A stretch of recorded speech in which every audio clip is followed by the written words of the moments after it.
Mario Isola is a motorsport fan because I started to be passionate about motorsport when I was 11, 12, and then I had my first go-kart when I was 13. I raced for 10 years, and then my target was to be involved in motorsport also for my future career. Obviously, I realized soon that I couldn't be a Formula One driver, and so I decided to start studying mechanical engineering. And then I had the opportunity to join Pirelli in 1996, long time ago, as a test driver for road cars. I moved to R&D department as a designer for road cars, road tires, winter tires, and finally I joined motorsport in 2000. I moved across many championships, starting from rally testing to GT, to the Maserati MC12 project, and then I was in charge of the WRC program for from 2006 to 2010. And in 2011, the new challenge with Formula One started, and now I'm in charge of motorsport.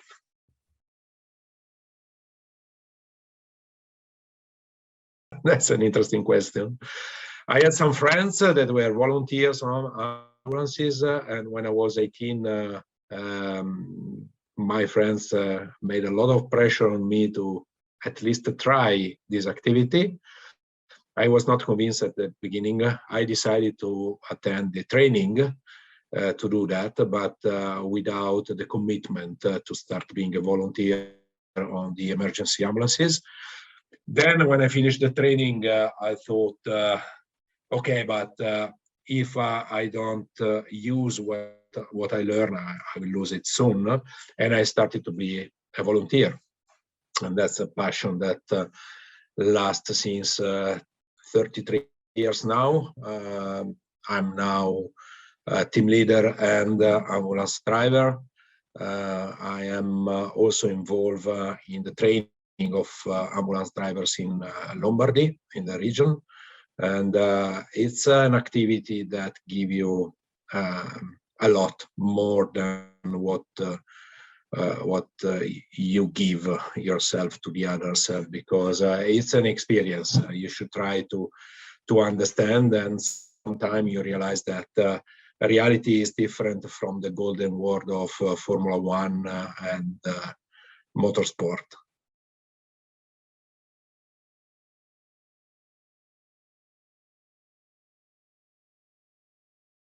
I believe that the key was to show our commitment, to show our technical ability, to follow the request, to be part of the show, to accept also difficult or sometimes impossible challenges.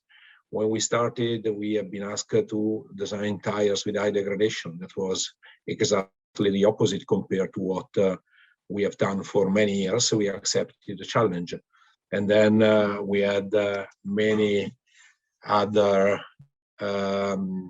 challenges like wider tires and now the 18 inches tires. We have a very good relationship with the teams.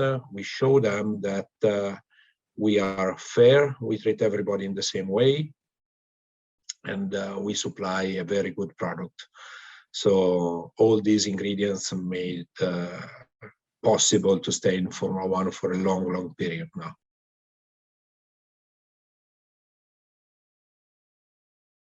That was a bigger design that started from F1 to create a new image of Formula One with different cars, with a new aero package. And it started actually some years ago with a hybrid power unit, and now with new ideas. And the 18 inches tires are part of this innovation. For us, it's really important because now we have a tire size that is a lot more relevant for technology transfer to road tires. 18 inches is a size that is widely used on road cars, and that is giving us the possibility to transfer technology, as I said, and to use Formula One as an open laboratory.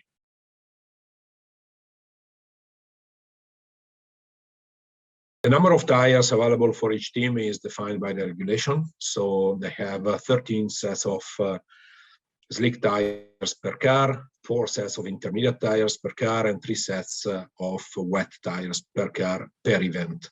So in total, we are producing more than 50,000 tires per year. And also the compounds breakdown to each event is now standard. It was decided together with the teams at the beginning of the pandemic to be more flexible, but now they realize it's a good system to keep it same for all the teams.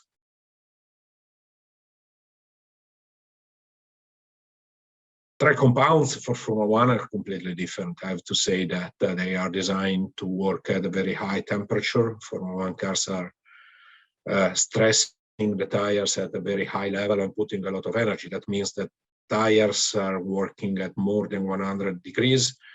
That doesn't happen on road cars. And also the wear has to be a lot less. The mileage has to be a lot less compared to road cars. But this is a specific characteristics of Formula One compounds and in general motorsport compounds. That doesn't mean that the rest of the tire, the construction, the internal compounds, the materials that we use are not relevant for road tires, because the rest of the construction is not far from what we have on a road tire, and that's why I am saying that motorsport is a very good way to develop technology.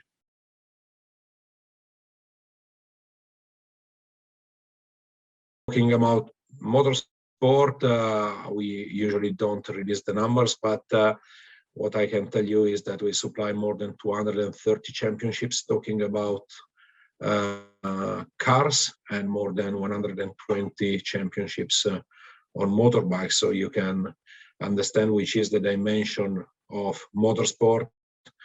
We are present in more than 55 countries around the world, in any continent. And we believe that motorsport is a very powerful tool for technology and also for marketing, because it's really important to show our brand and the quality of our brand all around the world.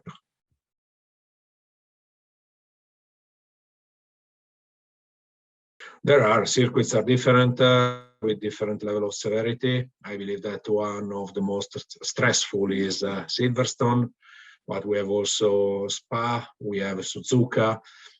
In general, high speed and circuits with long corners are stressing the tires a lot, but each circuit is different. In, for example, Bahrain or Monza, a lot of traction and braking is required. In other circuits, you have a lot of more lateral loading. So they are different, but we also we rank there in terms of severity, and the 3 circuits that I mentioned before are the most severe in our experience.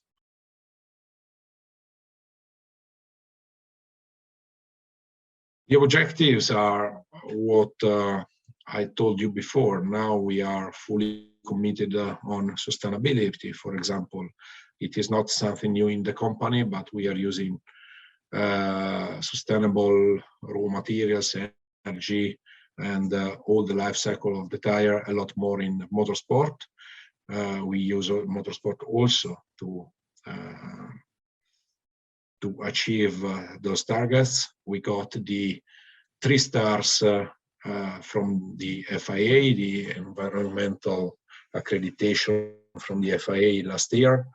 So technology, sustainability, developing new ideas, these are the main reason why Pirelli is evolving in motorsport.